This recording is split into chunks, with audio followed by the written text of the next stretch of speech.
Granito, joined by Kevin Coleman in studio today. Wednesday, January 25th. Kev, thanks for having me in the studio today. Good to see you again. Good to see you too. And again, happy birthday to Mr. Granito. Look at that. Yeah, big Frank there. There you go. Mr. Granito's his father. But Kev, we were in Stanford last night. Girls basketball, a big game in the FCAC. We're now 24 days away from the FCAC quarterfinals for girls basketball. We had a matchup of two teams sitting tied for fourth in the conference, a rematch of last year's state championship between Greenwich and Stanford.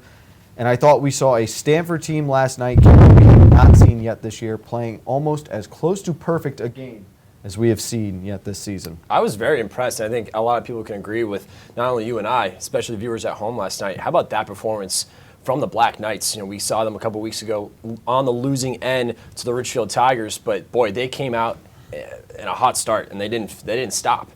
You talk about that full court press, that defense. They get the rebound and look up court.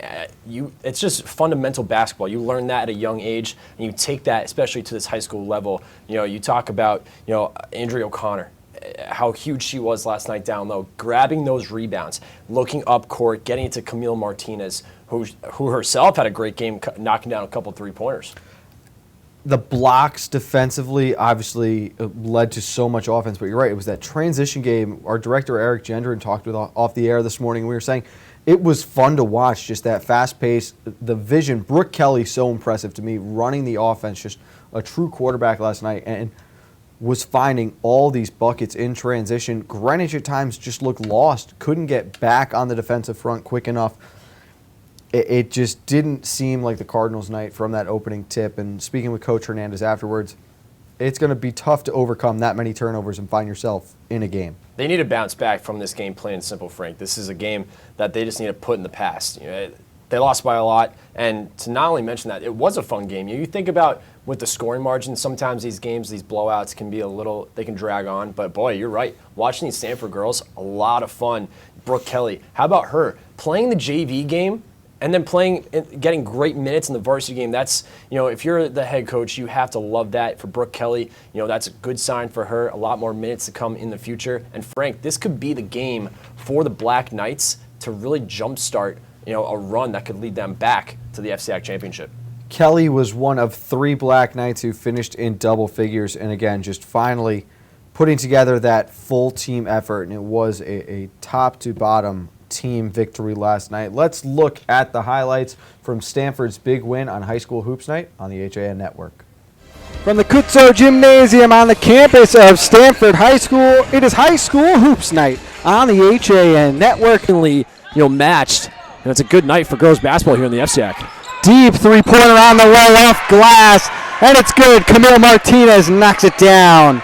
And the bank is open from Camille Martinez. 40. Down low to the left corner. Crossover by Faison and the one-handed runner. Good finish there, and the Cards are on the board here in the second quarter. Has switched to his zone now as they find Martinez in the corner. She's going to let a three-pointer go. Nothing but net. Her second of the night.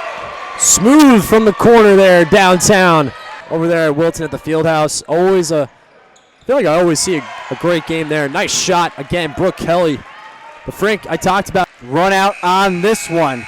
An impressive win on Pink Night for the Black Knights, 64-33, your final. Another player, Kevin, who you didn't see much on the highlights there, but had a big night and is going to play a pivotal role for the Black Knights down the stretch, is Marth Guirand, and she was so strong on the glass at both ends. Second chance points really played a big factor in that 30-point difference last night. She was great on the boards as well, getting a couple nice blocks. Alexa Kellner, I talked about last night in the broadcast, Frank, having Andrea O'Connor, Alexa Kellner, and Guirand in the backcourt, that has to be intimidating for any team. And if you're the Black Knights, you like that going into the second part of the season now with 24 days left to go, upcoming towards the playoffs. You talk about that backcourt, that is scary. You come inside the paint, you have three excellent basketball players that could easily block your shot, box you out, get the rebound. That's intimidating for any team going up against these Black Knights. And Kellner really is almost a guard. It's that true hybrid of the small forward where you're using an extra guard, but she's got the size of a big, and it makes it so difficult to guard. Lancidel, the freshman, getting huge minutes. She didn't do that well on the score sheet, but it's the intangibles that is really keeping her in that starting lineup. And you see the coach the faith that Coach Diane has in her. But then you've got the senior Martinez coming off the bench. The depth is there for Stanford right now, and they've got an experienced starting five who knows what it takes to win coming into their own right now at the right time in the season. You're right. And going back to last night, you talk about Greenwich Cardinals were in a full court press last night, and they broke it perfectly last night. They did it to a T. And if you go back to that Richfield Tiger game where they lost at home, the Tigers pressed all game long too. So if they go back and look at some tape, if you're the Richfield Tigers and you can't take the Stanford team too lightly, if you see them again in the playoffs, just like any other team, the Trumbull Eagles as well, you can't take the Stanford team too lightly because right now, if they continue to play the way they are, boy, they're going to be a scary team come playoff time. Let's talk quickly about Greenwich here, Kev. It was a tough night for the Cardinals, not getting the support they needed. Anderson and Galetta played well, but not well enough to win. Third loss in a row. They sit sixth place in the conference, not in jeopardy at all of falling out of the playoff race just yet, but they've got two very tough games coming up, Norwalk and Trumbull. The next two games, those both at home for the Cards, but if you sleep on Norwalk getting caught looking ahead to Trumbull, you could be staring a 4 or 5 game lose streak down right now in Greenwich. And that's why I said that you can't dwell on this game. Put it in the rearview mirror, basically. Just move on from this. It was a tough loss, bad night. It happens at good teams. This is a good Greenwich Cardinal team. How about the freshman Julia Conforti last night? I was impressed with her play, getting some great varsity minutes. It has to be impressive, and I know Coach Hernandez is going to like to have her for several more years. I thought the Cardinals were at their best when Jayla Faison was aggressive, trying to get into the scoring areas inside that zone, but they fell out of that a little bit down the stretch. Looking at Stanford and how they match up now, they've lost to Ridgefield already. They will play against Trumbull in a couple of weeks, but where do they stack up now against those top two teams who have really started to separate themselves from the pack? I still say they're up there. They're definitely in the top 3, without a doubt. Trumbull, that matchup between Trumbull and Stanford is actually going to be a really cool matchup. These are two teams that really match up together skill-wise and size-wise, I think, Frank. And, if you look inside, these three, with O'Connor, Garand, and Kellner, those three are deadly. And I'm interested to see how the Stanford team does down the stretch. And I think a game like this, like I said, could really get something going. It's a big confidence booster for sure. A huge win for the Black Knights. Congratulations to them. Again, 64-33 your final. Let's take our first break on Nutmeg Sports. Kev's going to step aside. Bill Bloxam is going to come in and join us here as we get set to preview tonight's wrestling match in our game of the week between Fairfield Ward and Danbury. Coming up right now on the HAN Network.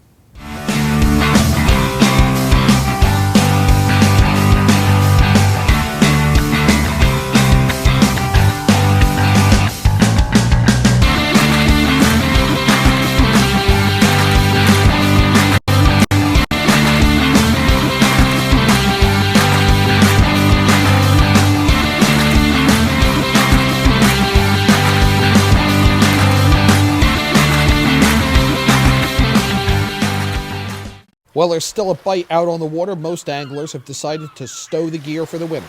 Just because Mother Nature isn't cooperating doesn't mean you can't see the latest models of all your favorite gear. With 2 convenient locations, it couldn't be easier to get your fix of summer.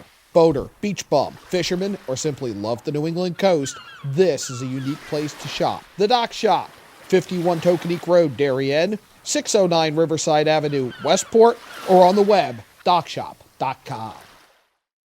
Walter Stewart's Market is your destination for the best big game fixings. From our house-made fresh guacamole and dips to chili, chicken wings, pulled pork potato skins, risotto balls, and take and bake house-made specialty pizzas.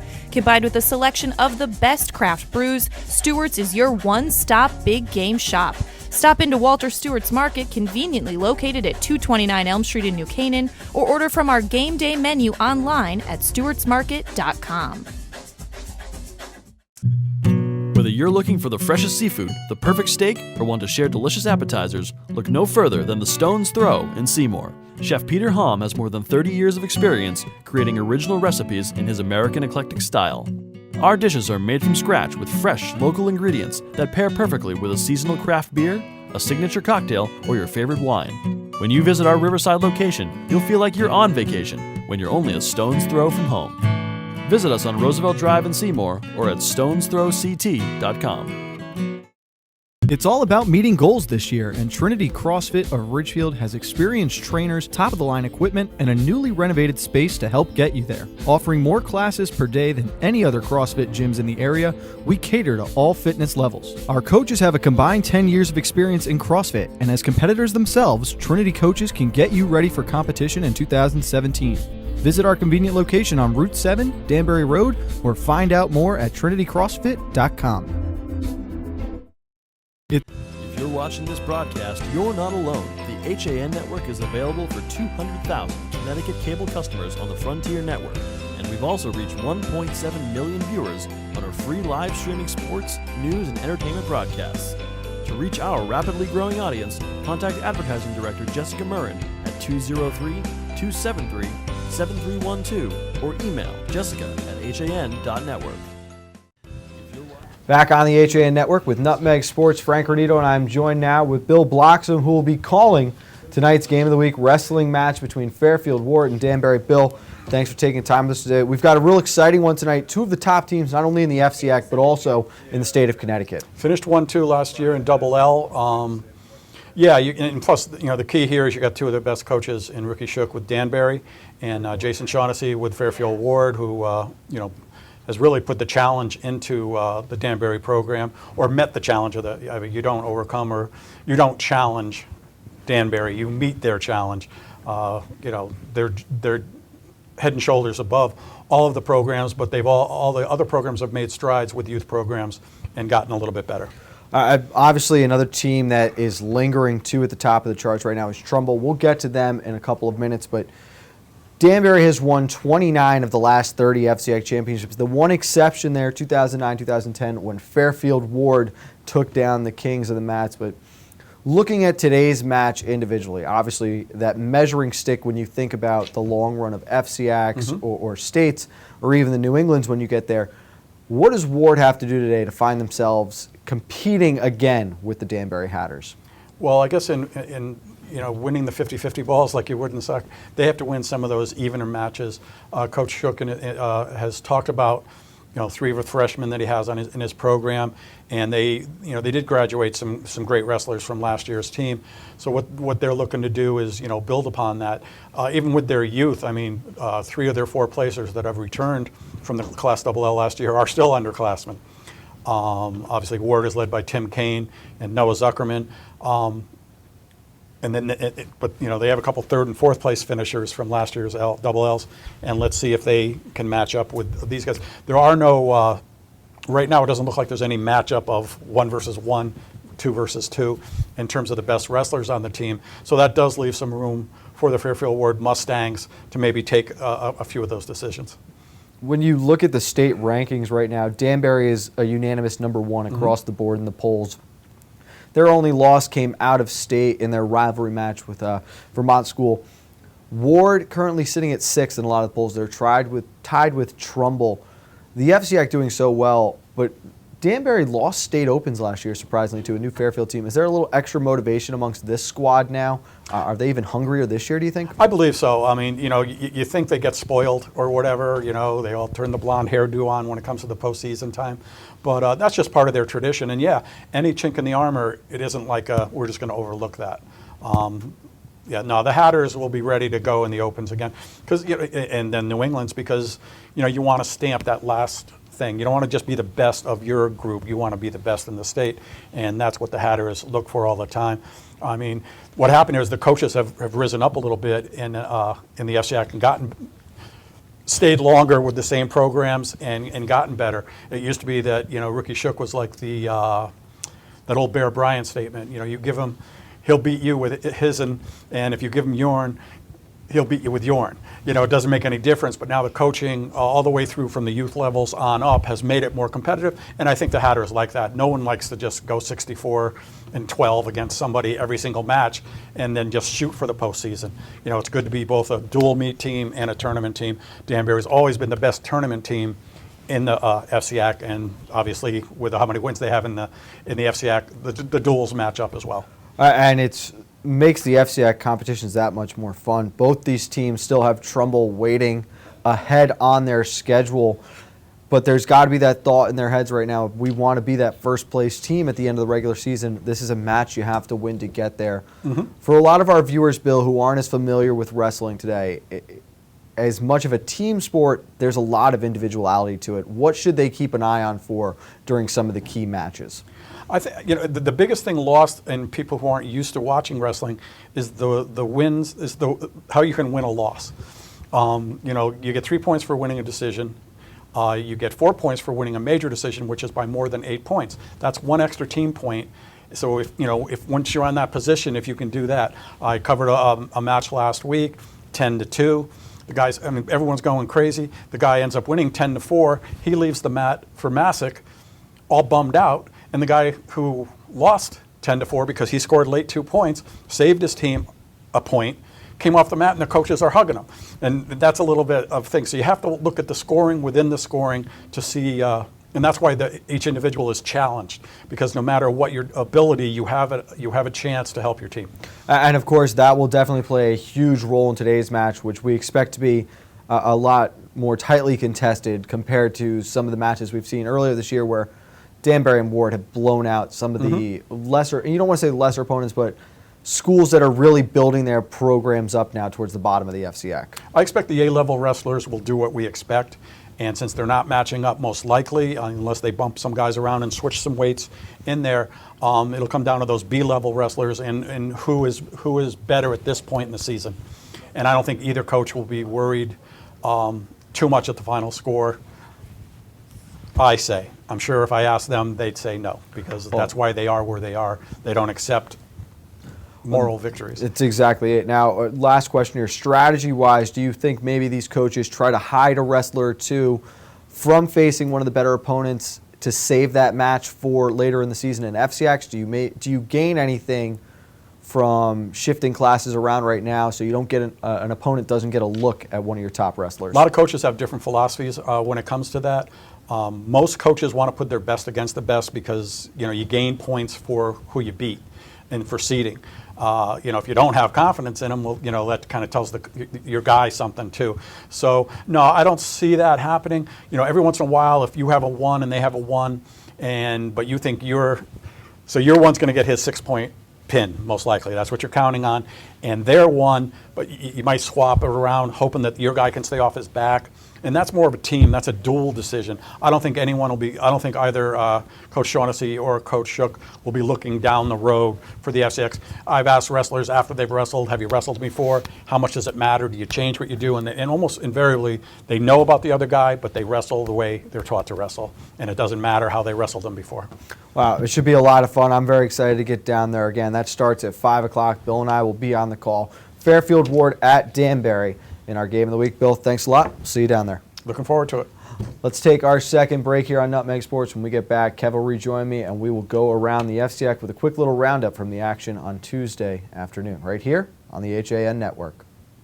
Want a new experience in car buying? No aggravation, no confrontation, just answers to all your questions. Scap Chrysler Dodge Jeep Ram. Car buying the way you want it to be. With one of the largest selections of new 2- and 4-door Jeep Wranglers available, we are Connecticut's Wrangler headquarters. Located in Fairfield, Connecticut, we're easy to get to. Just 2.5 miles off the Merritt Parkway, exit 44 via Route 58 South.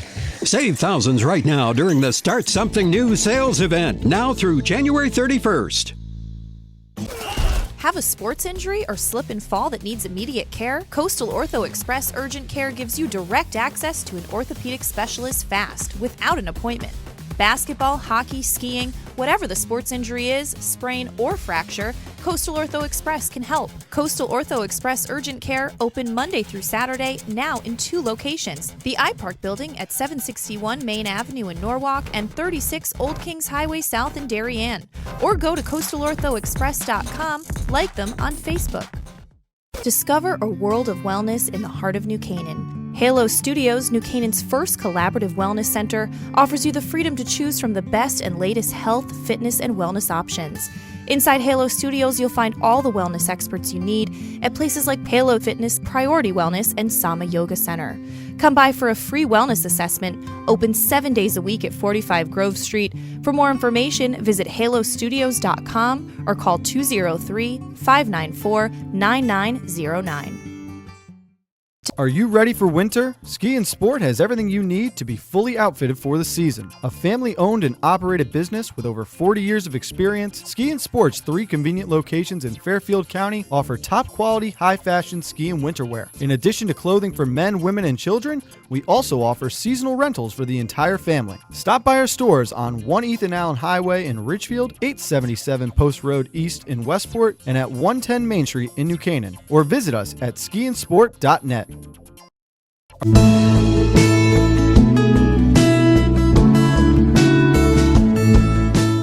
At the Milford Bank, we offer an extensive selection of lending products and services to meet virtually any need. Submit your application online in our mortgage web center. Start to finish, you can apply for a loan in as little as 10 minutes. Our knowledgeable and helpful staff are available to meet with you at your convenience. To learn more about what we can do for you, stop by one of our Milford Bank offices or visit us at milfordbank.com. The Milford Bank, always there. Member FDIC, Equal Housing Lender. I'm John Kovach. I'm a newspaper editor. I'm a high school football coach. I'm a television presenter. And I want you to love fishing as much as I do.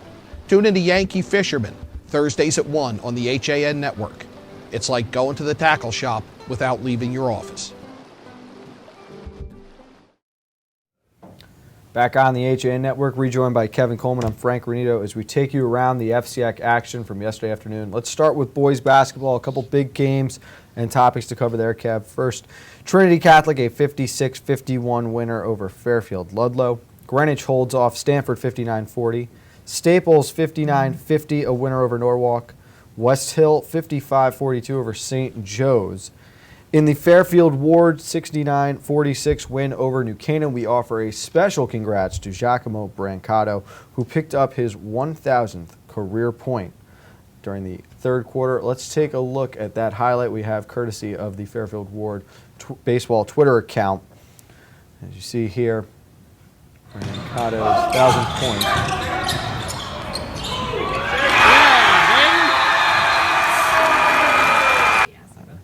Thank you again to Fairfield Ward Baseball. Of course, Giacomo will be playing for the Mustangs this spring on the baseball field before heading off to Fairfield University to join the Stags next year.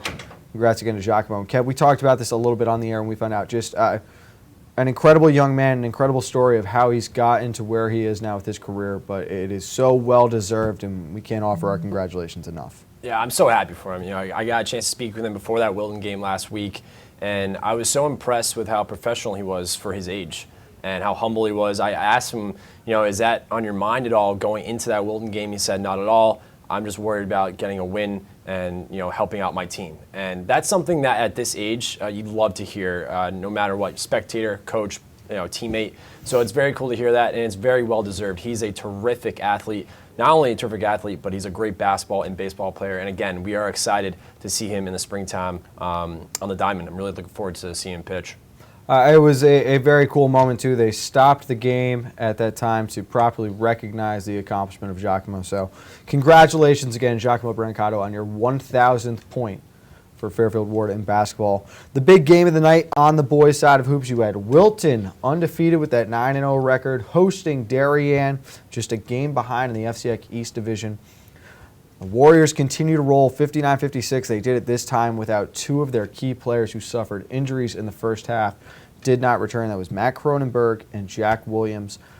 We do not have word yet on the severity of those injuries. We won't speculate there, but it was Andrew Connolly stepping up, a huge 20 points in the second half, leading the Warriors to the victory. Boy, Andrew Connolly really impressed me in that Wilton game against Fairfield Ward. You know, he really took charge when Cronenberg and Williams really didn't have a hot start in that first half, and he really did a great job of bringing that ball up the court, being a leader, and getting some key points for the Warriors. And boy, you know, what a game that he needed to step up in, you know, having 2 of their big players, you know, off and with bad injuries, you got to have a guy like that off the bench coming in, bringing the ball up court, facilitating around the court, getting some big buckets. And Connolly, again, he's a guy that is going to be big down the stretch, Frank. And I was so impressed with his play last week and again last night. This Wilton Warrior team, it seems like every game is they're playing a little close, 59-56 last night. You got to give Darien a lot of credit, though. This is a Darien team that's very good, and it's given a lot of teams raising eyebrows a little bit. This Blue Wave team. The center, Alex Preston, had another strong game down low, but the Warriors just finding ways now, and we cannot talk enough about the depth and how important it's going to be for their success. But you talked about those scores getting closer and closer. You have to figure now down the stretch, the target on the Warriors' back is going to just keep getting bigger and bigger, being that last undefeated team in the FCX. It is, and you're going to definitely see it down the stretch. You go back to last week's game against Fairfield Ward. How about that first half performance by Fairfield Ward? At halftime, you almost thought to yourself, Fairfield Ward has a pretty good chance of winning this game. And then Wilton came out and played a great second half, and that's kind of what they did again last night. A little bit of a slow start, but they picked it up again with the help of Andrew Connolly, doing a great job, with Cronenberg and Williams with injuries. So down the stretch, yes, big target on their back, but they have to hope that Williams and Cronenberg stay healthy. And you talk about thinking Fairfield Ward might win that game. I thought they were going to run away with it there for a while. Looking at the girls' basketball scores from last night, Wilton 47-36 over Darien. Ludlow 57-46 over Trinity Catholic. Norwalk, a big win, 72-44 over Staples. We'll talk about the implications of that win in a moment. Ward 49-36 over New Canaan, and St. Joe's 58-40 over West Hill. That Norwalk win huge, Kevin, because they maintain pace now with Danbury and Stanford tied for third in that tightly contested FCIAC race. Staples falling to 6-4 creates a little bit of a gap there between those top-tier teams. Staples now in 8th. Ward is tied for 6th place with the Greenwich Cardinals. So those Fairfield Ward Mustangs, who everyone loved at the beginning of the year, starting to get a little healthier and figure things out again. Again, that Fairfield Ward's going to be another team to look out for, Frank. With Stanford, these two teams are kind of those teams that they're floating around. They're going to give some teams some trouble. And just looking at, these top 8 right now, if the season ended right as it is right now, Staples would have that 8th spot. Boy, that's a tough 8. If you're the 1 seed in Trumbull, if you're Trumbull and Richfield, you have to go into these games thinking you can't just go in. It's going to be a cakewalk. Staples as an 8, Ward as a 7, or even Greenwich as a 7. The 4-5 game would be Norwalk and Stanford, or Norwalk and across the board right now, there's so many good matchups. It is such a balanced league. It is going to be so exciting. 24 days till the girls' basketball postseason. And you know what? It's going to be interesting too, because seeing Trumbull almost running away with it, but you have Richfield right behind them with only 1 loss. And all these, you have Danbury, Norwalk, and Stanford with 2 losses. So if Trumbull and Richfield, towards the end of the season, have a little bit of a skid, these 3 teams tied for 3rd could really jump up and take that 1 or 2 seed. Don't sleep on Wilton, who is lurking just outside there in that 9 spot. It's going to be a lot of fun. Kev, thanks for coming in today. One quick thing, couple big hockey games tonight you should be on the lookout for. Greenwich at Notre Dame of Fairfield. Cardinals desperately needing a win in Division I. Little city rivalry, Trinity at West Hill. Stanford from Terry Connors. St. Joe's and Darien, a game I'm very excited for. That's from the Darien Ice House. Rematch of that semifinal game last year where the Cadets knocked off Darien. So some good hockey, but we're going to see wrestling. We're going to see wrestling, but I know Darien Ice House is your spot. Those Darien Blue Waves, they're Frankie's Blue Waves. For Kevin Coleman, I'm Frank Granito. We'll see you at 5 o'clock from Danbury High School for our game of the week with Fairfield Ward and the Danbury Hatters in wrestling. After that, we're off till next Monday. We'll see you next time on Nutmeg Sports.